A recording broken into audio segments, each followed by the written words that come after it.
Hello everyone. இந்த summer சீசனுக்கு ரொம்ப கம்ஃபர்டபுளான சாரீஸ் தான். அது மட்டும் இல்லாமல் பட்ஜெட் ஃப்ரெண்ட்லியான சாரீஸ் தான் நான் இப்போ உங்களுக்கு காமிக்க போகிறேன்.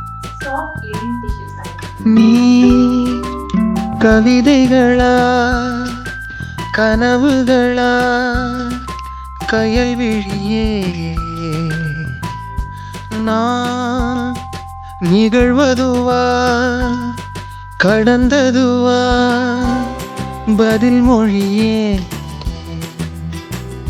உன்னோடு நெஞ்சம் உறவாடும் வேளை தண்ணீர் கமலம் தானா